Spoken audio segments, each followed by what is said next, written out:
অধোগতির অঙ্ক শুরু ৫৪ থেকে, শুক্রবার এসে ৬৫ পার। টাকার পতনের ভুক্তভোগী আইপিএলে অংশগ্রহণকারী ভারতীয় ক্রিকেটারেরাও। প্রতি ডলারের দাম বেড়ে ৬৫ টাকায় গিয়ে দাঁড়ালেও মুনাফা তুলতে ব্যর্থ আইপিএলের ভারতীয় ক্রিকেটারেরা। কিন্তু কিভাবে? আইপিএলের ক্রিকেটারেরা ডলারে পারিশ্রমিক পান। ২০১১ আইপিএল নিলামের সময় বিসিসিআই আইপিএল ও ফ্র্যাঞ্চাইজিগুলির সঙ্গে একটি চুক্তি সই করতে হয়। ডলার প্রতি ৪৬ টাকা দরেই ভারতীয় ক্রিকেটারদের পারিশ্রমিক দেওয়ার চুক্তি করা হয়। ২০১৩ আইপিএল পর্যন্ত ৪৬ টাকার দরই স্থিতিশীল রাখা হয়, যদিও বিদেশি ক্রিকেটারদের ডলারের পরিবর্তনশীল দরেই পারিশ্রমিক দেওয়ার সিদ্ধান্ত নেওয়া হয়।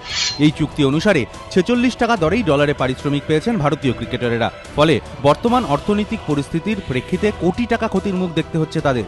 মহেন্দ্র সিংহ ধোনি বা গৌতম গম্ভীরের মতো ক্রিকেটারদের আইপিএল দর ছিল কার্যত আকাশ ছোঁয়া, কিন্তু ডলারের পুরনো দরে পারিশ্রমিক পাওয়ায় তাদের কার্যত ৪০% ক্ষতি হয়েছে। পুরনো দরে গম্ভীরের দর ছিল $2.4 মিলিয়ন।